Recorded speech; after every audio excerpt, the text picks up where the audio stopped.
My name is Eliza. I want to tell a story I've never shared with anyone. I am almost 18 years old. I grew up in a society where early marriages are common. My life was simple, but my heart was full of dreams. Like many girls, I dreamed of love, of being held, being seen, being understood. I imagined a man who would smile at me like I was the only person in the world. I didn't want diamonds or big cities. I just wanted love that felt real. When my marriage was arranged with Dave, I didn't cry. I had seen many girls my age get married. Some were happy, some were not. I told myself to be brave. My parents were kind. They believed the man was good. So I trusted them. Still, on the inside, I was scared. Not because he looked mean or strange, but because he was a stranger. A stranger I was now going to live with, sleep beside, and call husband. The days before the wedding were full of noise. Relatives came and went. There were functions, music, and endless photos. But inside my heart, there was a quiet storm. At night, when I was alone in my room, I would lie awake and think about that first night. I had heard many things from friends and cousins. Some said it would hurt. Some said it would feel like a dream. Some said nothing at all, just smiled and looked away. The wedding day arrived. I wore red and gold. My hands were covered in henna, a traditional reddish brand dye applied to a bride's hands before the wedding. It's part of bridal customs in many South Asian and Middle Eastern cultures. My face had makeup on it. Everyone said I looked beautiful. I smiled at the camera, but inside I felt like a little girl wearing someone else's clothes. The moment came when I had to leave my parents' house. My mother cried. My father looked away. I hugged them tightly, not knowing when I would feel their arms again. My heart felt heavy. My feet moved, but I wanted to run back. When we reached his home, my new home, his family welcomed me warmly. Smiles, sweet prayers, but their kindness couldn't quiet the fear in my chest. After the guests left and the night became still, I was taken to the room. The door opened. Soft lights glowed. The bed was covered in rose petals. The air smelled of perfume and something sweet. I stepped inside and sat down, careful not to disturb anything. I sat on the edge of the bed, hands resting on my lap. My heart beat so loudly I thought he might hear it from the other room. I could feel my hands trembling. My lips were dry. I tried to smile, but my face felt stiff. I kept my eyes low. I didn't know what to expect. I didn't know him. Not really. We had spoken only a few times before the wedding. He had been polite, but tonight everything felt different. The door opened again. My stomach turned. I didn't look up. I knew it was him, my husband. I could feel his presence. He walked in slowly and closed the door behind him. I felt the bed shift as he sat down beside me, but not too close. The silence was deep. I could hear my own breath. I didn't dare move. I was frozen between fear and shame. Then he spoke. "Eliza," he said gently, "I know this is not easy. I won't force anything. I just want to talk to you first." His voice was soft, softer than I expected, calm, not heavy or demanding. It didn't sound like the voice of a man expecting something. It sounded like someone who wanted to listen. That made me curious. Slowly, I turned my head to look at him. He was smiling, but not in a bold or confident way. He looked nervous, just like me, like a boy who didn't want to scare a bird sitting on his hand. For the first time since morning, I felt a small wave of peace. He didn't rush. He didn't move closer. Instead, he reached to the side table and offered me a glass of water. I reached out and took it. Our fingers touched for a second. That touch sent a tiny shock through my skin. I wasn't prepared for it. My cheeks became warm. I looked down again, unsure what to do. He chuckled softly. "You don't have to be shy," he said. "I'm not going to eat you." I couldn't help it. I smiled just a little. But that small smile felt like a key. A key that opened a quiet space between us. He saw it, too. He started talking not about serious things, about funny moments from his life, about how nervous he was before entering the room. He even told me he asked his cousin how to act tonight and that his cousin ran away laughing. I listened. I watched his face. He wasn't pretending. He wasn't trying to act like a hero or a man of great strength. He was just being himself, open, a little awkward, but honest. And with every word he spoke, I felt a layer of fear melt away. There was a pause. He looked at me with kind eyes and asked, "Can I hold your hand?" I didn't speak. I only nodded once slowly. He reached out and gently took my hand. His hand was warm, strong, but not rough. He didn't squeeze or pull. He just held it like it was something valuable, like I was valuable. He looked down at our hands and moved his thumb slowly over the back of mine. That small movement made my heart race again, but this time not with fear. It was something else, something sweet, something safe. I looked at our hands and then back at him. He wasn't staring. He wasn't pushing. He was just there beside me. Quiet, kind. Then he leaned slightly forward, close enough to be heard, but not too close to make me uncomfortable. "Eliza," he said, "I won't do anything tonight unless you're ready. I want you to feel safe with me, not scared of me." Something broke inside me when he said that. A wall, a memory, a fear I had carried for too long. My eyes filled with tears. I don't even know why. Maybe because I had imagined this night to be something painful, something I had to survive. But here was this man, this stranger being gentle, being patient, being everything I didn't expect, but everything I needed. He didn't ask why I cried. He didn't panic. He simply lifted his hand and wiped my tears with the tip of his fingers. That soft touch on my cheek made me close my eyes. It wasn't about lust. It wasn't about rights. It was care, deep care. He leaned forward and placed a kiss on my forehead. A long, warm kiss. Not rushed, not demanding, just there. Like a promise, a silent promise that tonight was not about pressure. It was about trust. Then he said something I will never forget. "We have our whole life, Eliza. Let tonight be the beginning of love, not fear." And in that moment, I knew my story was not going to be like the ones I had feared. My story would be different. Before I share the rest of my story, I need to know, where are you listening from? Knowing someone hears me, understands me, gives me strength. That night, we didn't turn off the lights. He said, "You can sleep better if the room is not too dark." I nodded. It was true. I didn't want darkness. Not on this night. The soft golden light made the room feel warmer, safer. He lay down beside me, careful to keep space between us. His eyes stayed on the ceiling and mine stayed on the flowers above the bed. But somehow it didn't feel awkward. It felt peaceful. Minutes passed. Then I heard him speak again. "Do you want to tell me something about yourself?" he asked, his voice soft like a whisper made of cotton. I thought for a moment. No one had asked me that in a long time. Everyone had been telling me what to wear, what to say, how to act. But he wanted to listen. So I said, "I like drawing. I used to sketch in my school books when I was bored in class." He smiled. "I wish I had seen your notebooks. Maybe you would have drawn me, too." I laughed a little. It felt good to laugh. I wasn't expecting this. Such calmness, such kindness. I told him more about my little brother, who always steals my snacks. About how I never learned to ride a bicycle. About how I used to imagine getting married and thought my wedding dress would be pink, not red. He listened like my stories were important. Like each one was a small gift I was offering. Then he shared things too.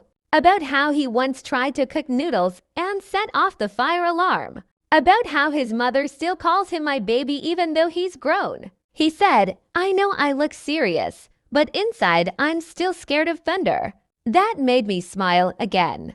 That made me feel closer. As we talked, our hands stayed together. He never let go. And not once did he pull me closer or move too fast. He just let the moment grow slowly like sunlight coming through a curtain. After a while, he turned toward me and said, "May I hold you?" "Only if you want." I looked at him. I didn't feel afraid. I didn't feel unsure. I nodded. He moved slowly and gently wrapped one arm around me. My head rested on his chest. I could hear his heartbeat. Slow, steady, real. My body, which had been tense all day, began to soften. I felt like I was not just in a new house, but in a new world. A world where I was safe. He didn't speak for a while. Neither did I. We just stayed like that. His hand moved gently over my back, not to explore, but to comfort. I closed my eyes. I felt like I could breathe again. Then he whispered, "I want you to know something. Eliza, tonight is not about being a husband or a wife. It's about being human. It's about making space for someone else's heart." I didn't know what to say. My throat felt tight with emotion. No one had ever spoken to me like that. He wasn't talking about love as a duty or a right. He was talking about love as a shelter. I wanted to cry again, but this time it wasn't from fear. It was from feeling seen. From feeling respected, from realizing I was not alone in this room, not with a stranger, but with someone who truly cared. He didn't kiss me right away. He didn't ask me to do anything. He simply let me be. And in that silence, I felt something bloom inside me. Trust, slowly. I lifted my head and looked into his eyes. He was already looking at me, but not like someone waiting for permission. Just watching, just present. I leaned forward just a little and kissed his cheek. He didn't move. He didn't gasp. He smiled the softest smile I had ever seen. Then he asked, "Can I kiss you?" I nodded again. He leaned in slowly. His lips touched mine and the world became quiet. It wasn't fast. It wasn't wild. It was soft, like touching the surface of still water. My hands reached for his shoulders. I didn't plan it. My body moved because it wanted to, not because it was told to. The kiss grew deeper, but never rushed. And in that moment, I felt something I never thought I would feel on my wedding night. I felt safe inside my own skin. We didn't try to be perfect. We laughed when our hands bumped. We paused when we didn't know what to do.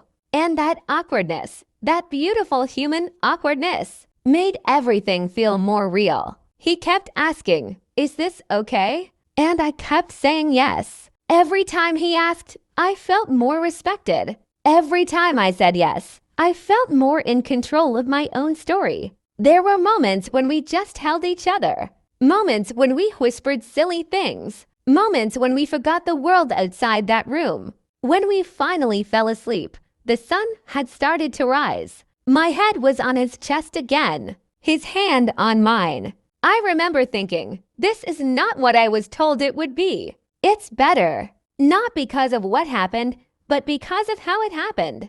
Before my eyes closed, I said something quietly. "Thank you." He pulled me closer and whispered, "You never have to thank me for being gentle with you. It's what you deserve." That was the moment I knew. I had not just married a man. I had met someone who understood love the way I had always hoped someone would.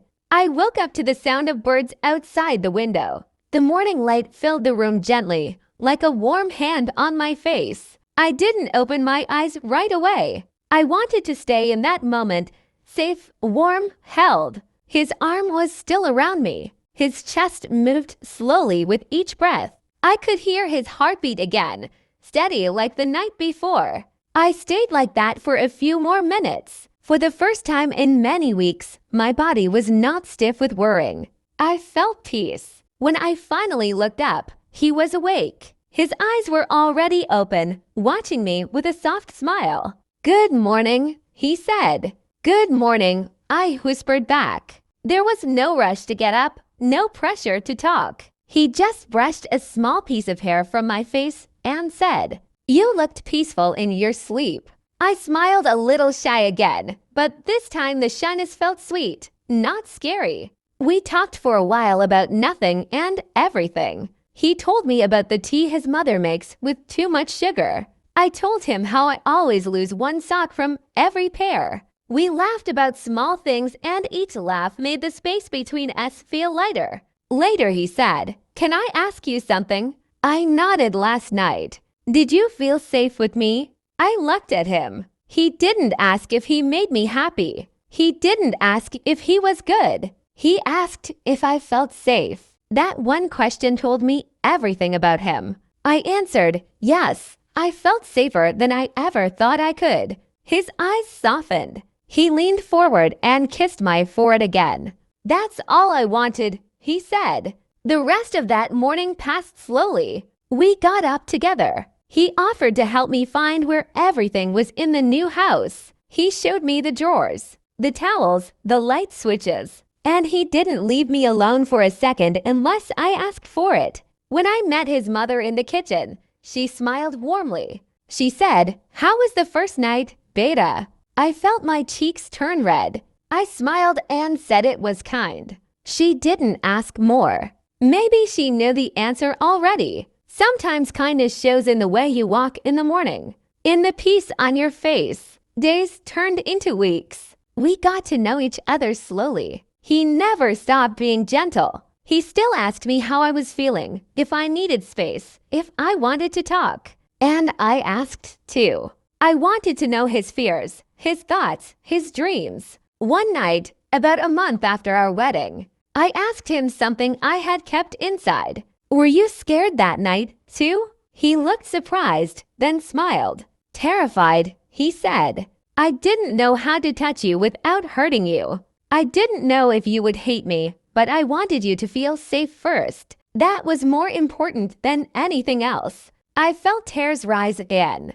The kind that come when someone finally says the words your heart was waiting for. We didn't become perfect overnight. We had awkward dinners. We had days when we didn't talk much, but the respect between us never changed. And that respect became the ground where love could grow softly, deeply, without fear. Many people think the first night is only about one thing, but I learned something different. The first night is not about the body. It's about the heart. It's about trust, care, and gentleness. It's about beginning something with grace. Now, whenever someone asks me how my first night was, I don't blush or stay quiet. I say it was soft. It was kind. It made me believe in love. I know not every woman is as lucky. I know many girls walk into that room with fear and leave with pain. And I wish I could change that. I wish every man understood what true strength looks like.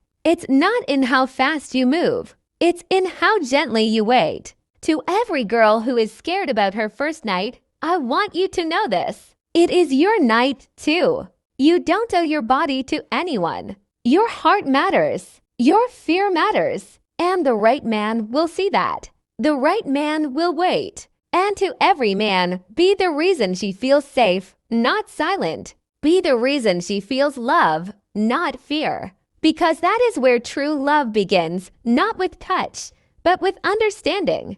When I look back now, I don't remember every detail of that night. I don't remember what perfume I wore or which earrings I had on. But I remember the sound of his voice. I remember how carefully he held my hand. I remember that forehead kiss, the one that told me everything would be okay. That night didn't just change how I saw him. It changed how I saw myself. I was not a gift to be opened. I was a soul to be met. And he met me fully, gently, with respect. That's what I call love. If this story touched your heart, don't forget to like, comment, and share. More emotional and inspiring stories are coming soon.